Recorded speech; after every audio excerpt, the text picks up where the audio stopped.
Un groupe de personnes, brasseurs de vent, spécialistes en généralité, experts en pipotique appliquée et chercheurs de vérité, nous proposent une nouvelle cosmogonie, la cosmogonie de la Terre plate. Sauf que... c'est un physicien britannique qui a donné son nom à 3 lois que Grand Pipeau n'a jamais comprises, ainsi qu'à une loi de la gravitation universelle. C'est Newton. Comme quoi Grand Pipeau peut donner une réponse exacte de temps en temps, mais concernant la gravitation universelle, il n'y entrave que Pouic. Ce que Grand Pipeau essaye de nous dire avec son blabla incessant, c'est que si la gravitation est universelle, elle doit s'appliquer entre la boîte à sucre qu'il tient dans une main et l'étui à lunettes qu'il tient dans l'autre main, ce qui est le cas.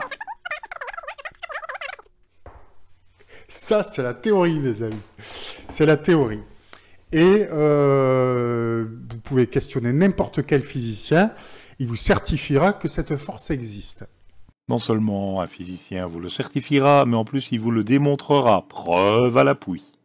Comment se fait-il que la physique n'ait jamais pu détecter de champs gravitationnels autour de masses comme de, je sais pas, une masse de...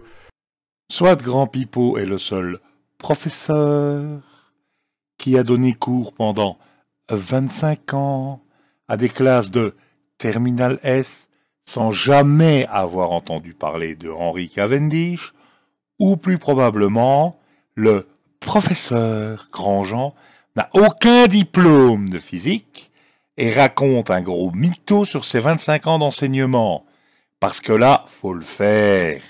Cette expérience a été menée par Henry Cavendish en 1794. Ça date, c'est dans tous les livres d'histoire et c'est accessible à n'importe quel étudiant.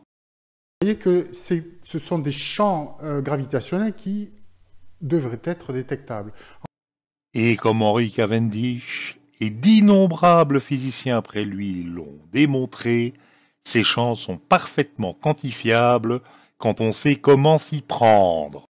Pourquoi n'arriverait-elle pas à détecter un champ gravitationnel autour de même une boîte à sucre comme celle-ci?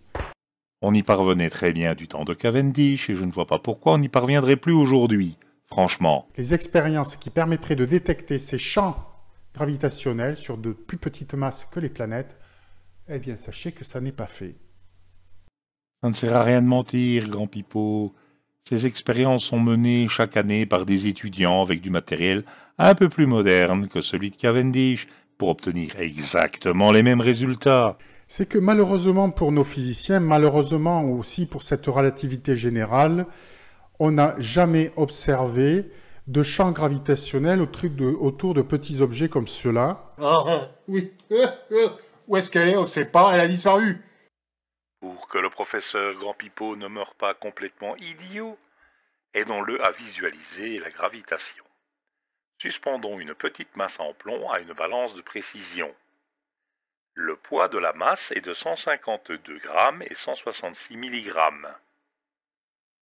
Si maintenant nous approchons une grosse masse en dessous de la petite masse en plomb, cette masse devrait s'ajouter à la masse de la Terre et augmenter la gravitation. C'est bien le cas. Nous avons maintenant une lecture de 152 grammes et 167 milligrammes, prouvant bien que la masse de plomb a ajouté sa masse à celle de la Terre pour augmenter l'attraction localement. Et si ça a été fait, dans le plus grand silence, dans le plus grand secret. Et voici la minute conspirationniste où la NASA, je suppose qu'il doit s'agir de la NASA, et dans tous les coups la NASA, nous a caché Henry Cavendish, c'est dans tous les manuels d'histoire, et nous a caché les lois de la gravitation universelle que l'on retrouve dans tout manuel scolaire de physique qui se respecte. Franchement, c'est de la conspiration de très très haut vol. Et malgré tout, avec votre argent. Il ne manque pas d'air, François Grandjean, alias Nicolas L., qui vit depuis des années sur les aides sociales qui ne cherche absolument pas à travailler ou à se sortir de sa situation, mais utilise l'argent qu'on met généreusement à sa disposition pour parfaire son swing un lundi au soleil pendant que vous travaillez bêtement pour nourrir votre famille et se rengorge devant la cafétéria de manière à bien montrer comment l'argent qu'on lui donne est dépensé. Y a pas de raison, franchement. Nicolas? Rigole pas. Ils ont été très méchants, hein.